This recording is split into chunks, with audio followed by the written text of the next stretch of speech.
Welcome to our lesson on Jerusalem, part 2. We're going to be focusing on Jesus last week in Jerusalem, really the last few days of the Passion Week. And the Jews were very fond of the temple that Herod built for them. It was a glorious building in their eyes.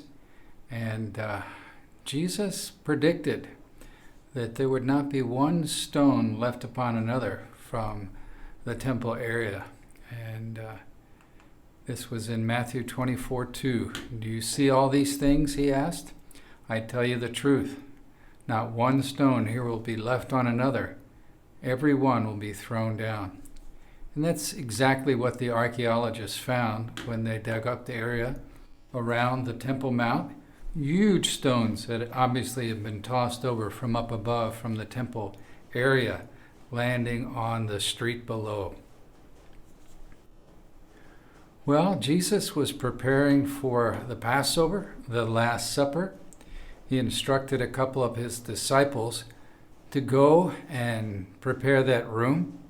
And he said that they would meet a person in the city, a man in the city who is getting water. And in this picture we see here a woman gathering water. This is at the Pool of Siloam, and that's probably, or very possibly, the location where this man was gathering water. And so the two disciples were to follow this man to a furnished upper room that had been prepared for the Passover. So if we see this map of Jerusalem in the time of Jesus, we see where number 1 is indicated there, Pool of Siloam. So that's where our story starts. Mark 14:14-15 says, And wherever he enters, say to the owner of the house, The teacher says, Where is my guest room in which I may eat the Passover with my disciples?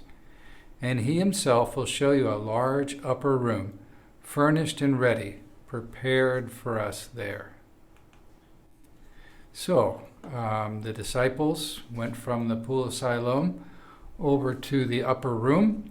Now, the traditional spot for the upper room is in the southwest corner of the old city.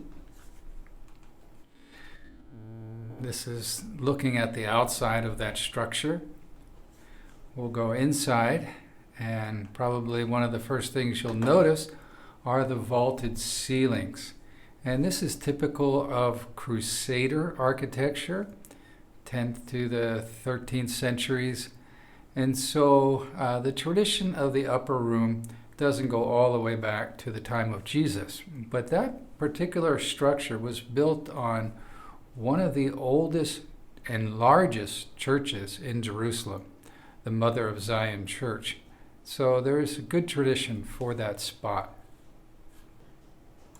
Many of us have in our minds the Last Supper as depicted in Leonardo da Vinci's famous painting, where the disciples are seated at a long table.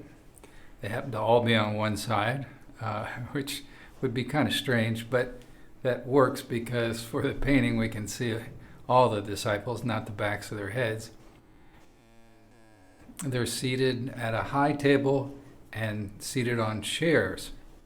Leonardo painted the scene as he experienced the culture of his days, and that's the way people ate, on chairs above, next to a high table. But probably Jesus gathered with his disciples around a Roman triclinium. John 13:25 says, Leaning back against Jesus, he asked him, Lord, who is it?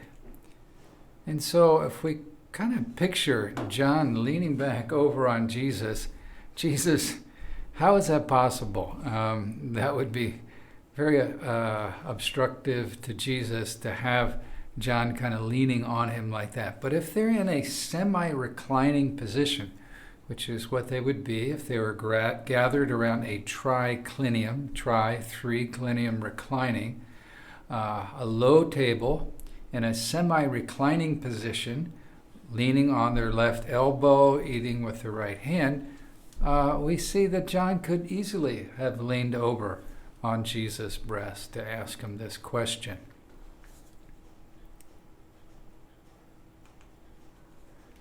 Well, from the upper room, the scriptures tell us they sang a hymn, and then they went over to the Garden of Gethsemane. And so the Garden of Gethsemane, or the traditional place for the Garden of Gethsemane, is at the foot of the Mount of Olives today, kind of down in the Kidron Valley.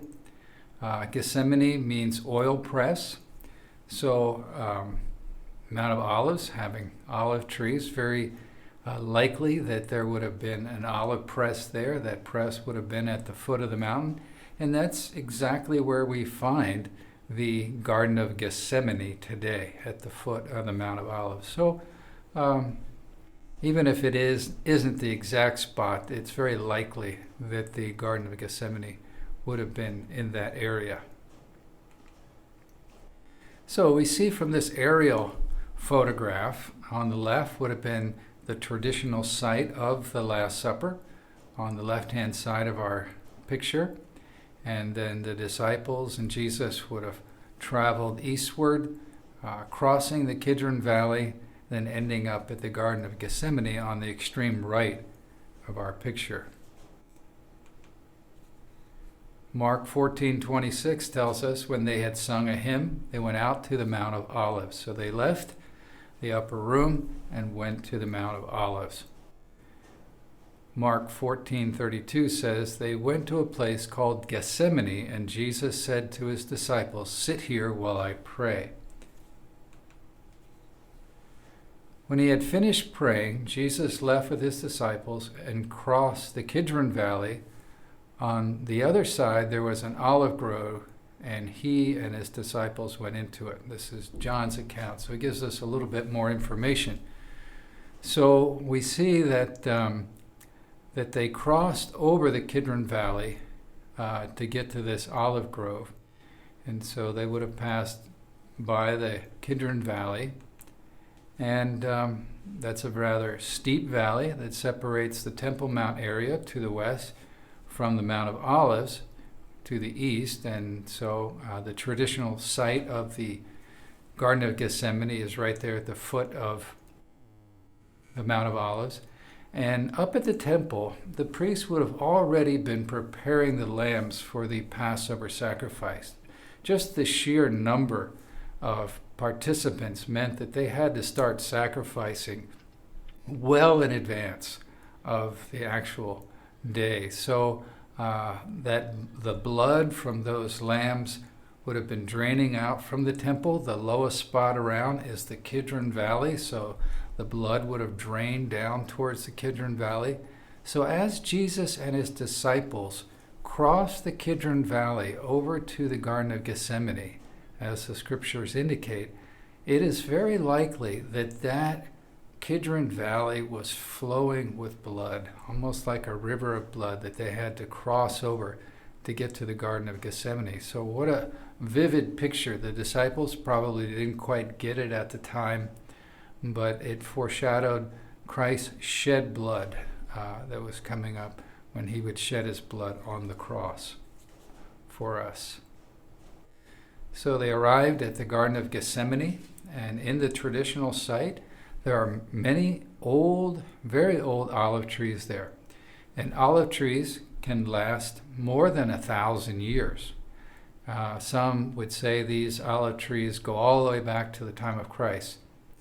That's not likely because the Romans, when they destroyed Jerusalem in AD 70, they probably used all the trees, cut down all the trees in the vicinity to use that for their siege works, for their attack on Jerusalem. So probably none of those trees from Jesus' time would have survived. But these olive trees are indeed very, very old.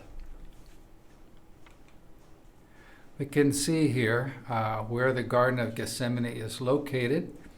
It's just to the left side of this church called the Church of All Nations. that sits at the foot of the Mount of Olives, and from our vantage point would be from the Kidron Valley, looking over to the Church of All Nations. Well, let's go inside that church. It's a beautiful church. It's a relatively new church compared to the churches that are hundreds and hundreds of years old. It was built from funds of many nations, thus the Church of All Nations. And the depiction on the ceiling, on these dome ceilings, is that of a Passover night, which always has a full moon. So we're as if we're looking up through the olive trees, through the branches, up to the starry sky that's illuminated by a full moon. And that's what we see here. And in order to show their appreciation for those donors to this church, nestled among the branches of the olive trees are the seals of the various nations that gave to this building project. And in this particular slide, in the lower left-hand corner, you see the seal of the United States there. Well, here's the view inside the Church of All Nations, looking to the front. Big mosaic there on the wall where we see Jesus praying at the rock there and agonizing in prayer, sweating drops of blood. Praying as Luke 22:42 says, "Father, if you're willing, take this cup from me, yet not my will, but yours be done." And then Judas arrives with the soldiers, and he betrays Jesus with a kiss. Jesus is arrested, and the disciples all flee at that time. Matthew 27:3-5 says, "When Judas, who had betrayed him, saw that Jesus was condemned, he was seized with remorse and returned the 30 silver coins to the chief priests and the elders. 'I have sinned,' he said, 'for I have betrayed innocent blood.' 'What is that to us?' they replied. 'That's your responsibility.' So Judas threw the money into the temple and left. Then he went away and hanged himself." Well, Judas hanged himself in what later would be known as the Potter's Field. The priests would later buy that field with the money because they didn't want it to go into the temple treasury. And in the southern extreme of Jerusalem today is a traditional place of the Potter's Field.